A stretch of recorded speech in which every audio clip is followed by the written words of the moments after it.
दोस्तों, भारत में अगर कुश्ती के इतिहास को देखें तो विश्व विजेता गामा पहलवान से बड़ा पहलवान आज तक कोई नहीं हुआ। गामा पहलवान का पहलवानी में जितना बड़ा रुतबा था, उस मुकाम तक पहुंचना कोई मामूली बात नहीं थी।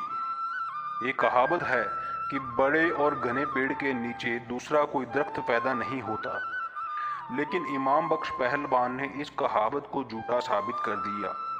जी हाँ दोस्तों, आज मैं बात कर रहा हूँ गामा पहलवान के छोटे भाई इमाम बख्श पहलवान की। इमाम बख्श पहलवान का जन्म सन 1883 को रियासत दतिया में हुआ था।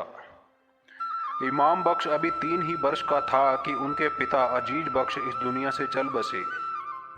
पिता के चले जाने के बाद इनकी परवरिश की जिम्मेवारी इनके मामा हीदा पहलवान ने उठा ली। इमाम बख्श अभी चलना भी नहीं सीखा था कि इनका बड़ा भाई गामा पहलवान इमाम बख्श को अखाड़े में ले जाता। जब गामा पहलवान और इमाम बख्श पहलवान थोड़े जवान हुए तो इनके मामा हीदा पहलवान दोनों भाइयों को दंगल देखने के लिए ले जाते। इमाम बख्श और गामा पहलवान ने पहलवानी अपने उस्ताद खलीफा माधो सिंह से और मीरा बख्श पहलवान से सीखी थी। इमाम बख्श पहलवान अपने उस्ताद की निगरानी में पहलवानी की तैयारी करने लगा।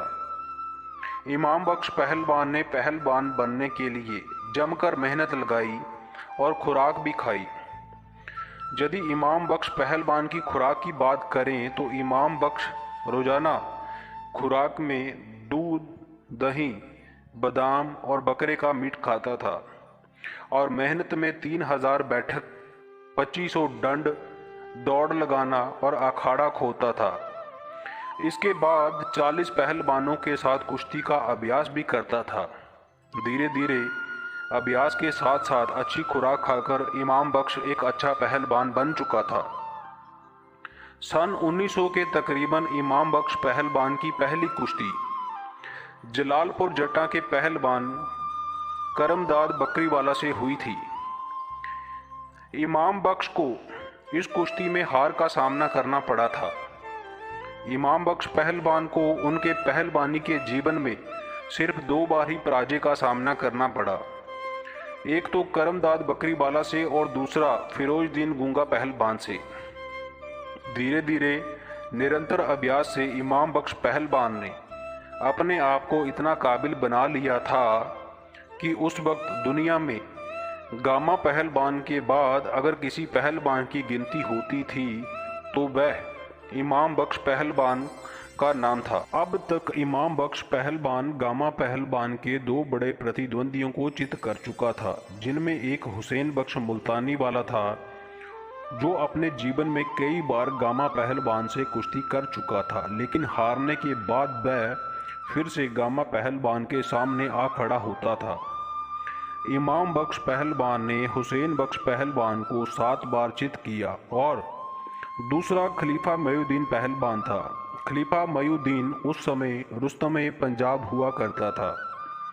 सन 1901 में खलीफा मयूद्दीन और गामा पहलवान के बीच मुकाबला हुआ था, जो खराब मौसम होने की वजह से बराबरी पर छुड़वा दिया गया था। इसी बीच खलीफा के समर्थकों ने अफवाह फैला दी कि वे गामा पहलवान खलीफा मयूद्दीन पहलवान से कुश्ती करने से कतराता है। तब इमाम बख्श पहलवान ने खलीफा मयूद्दीन के साथ कई बार कुश्तियां लड़ी और बराबरी पर रहा।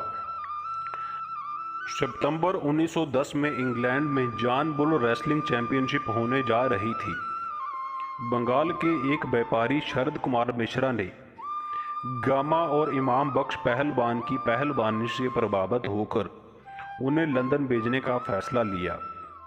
गामा पहलवान अपने साथियों इमाम बख्श, अहमद बख्श और गामू जलंधरी को साथ लेकर लंदन के लिए रवाना हो गया।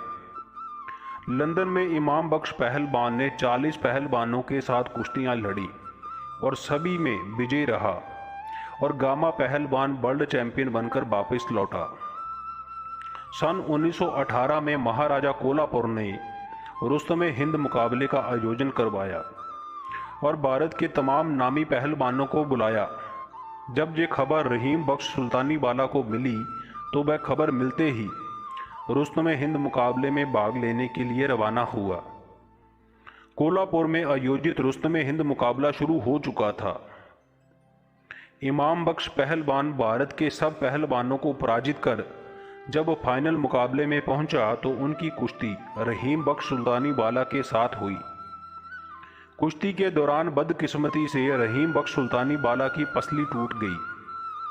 कुश्ती छुड़वा दी गई और रुस्तम हिंद का खिताब इमाम बख्श पहलवान को दे दिया गया। अब रुस्तम हिंद इमाम बख्श पहलवान एक दीवार की तरह गामा पहलवान के सामने खड़ा था। अब शर्त ये थी कि अगर किसी को गामा पहलवान के साथ कुश्ती करनी है तो पहले उस पहलवान को इमाम बख्श पहलवान से कुश्ती करके उसे पराजित करना होगा, तब जाकर वो पहलवान गामा पहलवान के साथ कुश्ती कर सकता था। और लगभग उस समय भारत के तमाम पहलवानों के लिए ये नामुमकिन ही था। कुछ समय बाद खलीफा मोइनुद्दीन पहलवान कोल्हापुर रियासत पहुंचे और उन्होंने महाराजा से इमाम बख्श पहलवान के साथ कुश्ती लड़ने की इच्छा जताई। तब महाराजा ने खलीफा जी से कहा कि इमाम बख्श पहलवान अब बहुत बड़ा पहलवान बन चुका है, खलीफा जी आप उसका पीछा छोड़िए, अब वो आपके मुकाबले का नहीं रहा। लेकिन खलीफा मोइनुद्दीन जिद पर अड़े रहे। महाराजा खलीफा जी की बहुत इज्जत करता था, तब वह खलीफा जी की बात को ना टाल सका और दोनों पहलवानों की कुश्ती रखवा दी गई। कुश्ती के दिन इमाम बख्श पहलवान जब अखाड़े में उतरा तो उतरते समय उसके भाई गामा पहलवान ने हिदायत दी और कहा कि कुश्ती में कोई लिहाज मत करना और बराबरी पर कुश्ती तो बिल्कुल मत छोड़ना। कुश्ती शुरू हो गई। खलीफा जी ने हाथों में हाथ डाले और अपने विरोधी पहलवान इमाम बख्श पहलवान की ताकत का अंदाज़ा लगाया। कुश्ती शुरू हो गई। दोनों पहलवान एक दूसरे के ऊपर अपने दाव पेच का इस्तेमाल कर रहे थे। अभी 5 ही मिनट कुश्ती चली होगी कि इमाम बख्श पहलवान खलीफा पर भारी पड़ने लगा और अगले ही क्षण इमाम बख्श पहलवान ने खलीफा पहलवान को चित कर लिया। खलीफा मोइनुद्दीन को चित करने के बाद हिंदुस्तान में कोई भी पहलवान इमाम बख्श के मुकाबले का नहीं बचा था और इमाम बख्श पहलवान अपने बड़े भाई गामा की तरह हिंदुस्तान का बड़ा पहलवान बन चुका था। धीरे धीरे समय गुजरा और 1922 का साल आ गया। इसी साल इमाम बख्श पहलवान के घर पुत्र पैदा हुआ जो आगे चलकर बोलू पहलवान के नाम से मशहूर हुआ था।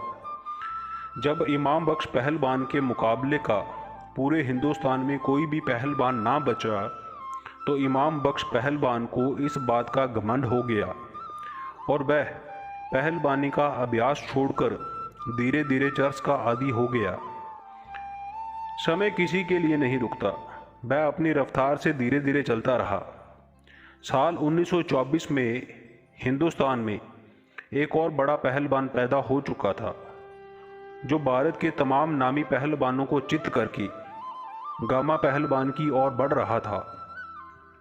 24 साल का ये नौजवान पहलवान फिरोजुद्दीन उर्फ गूंगा पहलवान हिंदुस्तान के नामी पहलवानों को चित कर चुका था। इसी साल गामू बालीवाला ने इमाम बख्श पहलवान को गूंगा के साथ कुश्ती करने के लिए बुलाया। निर्धारित समय पर लाहौर के मिंटू पार्क में जो मुकाबला शुरू हो गया। गूंगा पहलवान और इमाम बख्श पहलवान एक दूसरे के सामने थे। दोनों पहलवान अपने अपने दाव पेच आजमा रहे थे। कुश्ती के कुछ समय बाद गूंगा पहलवान इमाम बख्श पहलवान पर भारी पड़ने लगा और कुछ ही देर में गूंगा पहलवान ने इमाम बख्श पहलवान को नीचे ले लिया। ये देखकर दर्शकों की सांसें बंद होने लगी क्योंकि दर्शकों ने इमाम बख्श पहलवान को कभी किसी के नीचे नहीं देखा था। थोड़ी देर बाद इमाम बख्श और गूंगा पहलवान फिर से एक दूसरे के सामने खड़े होकर कुश्ती करने लगे। गूंगा पहलवान ने धोबी पाट मारकर इमाम बख्श पहलवान को चित कर लिया था। ये खबर जंगल की आग की तरह पूरे हिंदुस्तान में फैल गई। इस बात पर कोई भी यकीन करने को तैयार नहीं था कि एक 24 साल के लड़के ने गामा पहलवान की डाल को उड़ा दिया है और अब वह रुस्तमे जमा गामा पहलवान के साथ कुश्ती लड़ने का हक रखता है। कुछ ही दिनों में ये खबर उड़ने लगी कि गूंगा पहलवान गामा पहलवान को चुनौती देने वाला है। गामा पहलवान भी तैयार बैठा था कि कब गूंगा पहलवान उसको चुनौती दे और वह उसका घमंड तोड़े। लेकिन तभी करीम बख्श पेलड़े वाले ने गामा पहलवान को मशवरा दिया कि यदि आप गूंगा पहलवान के साथ कुश्ती करोगे तो ये एक इतिहास बन जाएगा। आप इमाम बख्श पहलवान को ही गूंगे पहलवान के साथ कुश्ती करने के लिए तैयार करो। गामा पहलवान ने ये बात मान ली और फिर से इमाम बख्श पहलवान को तैयारी करवाने लग पड़ा। लगभग 1 साल लगातार मेहनत करवाने के बाद जब गामा पहलवान को लगा कि इमाम बख्श एक बार फिर से तैयार हो चुका है, तो गामा पहलवान ने गामू वालीवाला को संदेश भेजा कि गूंगा पहलवान को इमाम बख्श पहलवान के साथ कुश्ती के लिए तैयार करो। 10 मई 1925 को दुनिया ने एक नया इमाम बख्श पहलवान देखा जो इस बार पहले से ज़्यादा ताकतवर लग रहा था। इमाम बख्श पहलवान और गूंगा पहलवान कुश्ती के अखाड़े में एक दूसरे के सामने खड़े हुए थे। इस मुकाबले में इमाम बख्श पहलवान गूंगा पहलवान पर भारी रहा। इसके बाद गूंगा पहलवान और इमाम बख्श पहलवान के तकरीबन 4 मुकाबले हुए, जिनमें 2 मुकाबले इमाम बख्श पहलवान ने जीते और 1 मुकाबला गूंगा पहलवान ने जीता। इनका आखिरी मुकाबला साल 1935 में हुआ था जो बराबरी पर छूटा था। मुल्क के बंटवारे के बाद इमाम बख्श पहलवान अपने भाई गामा पहलवान के साथ नए बने मुल्क पाकिस्तान में चला गया और बाकी ज़िंदगी वहीं पर गुजारी। बाद में इनकी पहलवानी की विरासत को इनके बेटों ने संभाला और दुनिया में पहलवानी को एक नए मुकाम पर पहुंचाया। अंततः 1977 को 94 साल की उम्र में इमाम बख्श पहलवान ने इस दुनिया को अलविदा कहा। बाद में इनके पार्थिव शरीर को इनके भाई गामा की कब्र के साथ दफना दिया गया। इस तरह कुश्ती का एक योद्धा सदा के लिए अमर हो गया। भारत और पाकिस्तान में जब भी रुस्तम पहलवानों की बात होगी तो इमाम बख्श पहलवान का नाम हमेशा लिया जाएगा। कुश्ती में महत्वपूर्ण योगदान के लिए ये संसार इमाम बख्श पहलवान को हमेशा याद रखेगा। दोस्तों, यदि आपको हमारे द्वारा बनाई गई वीडियो अच्छी लगी हो तो चैनल को सब्सक्राइब करें, वीडियो को लाइक करें और शेयर करें। यदि आपको हमारे चैनल से कोई शिकायत हो तो आप कमेंट के माध्यम से हमें बता सकते हैं और डिस्क्रिप्शन में हमारा व्हाट्सएप नंबर उपलब्ध है, आप हमें मैसेज भी कर सकते हैं। धन्यवाद दोस्तों।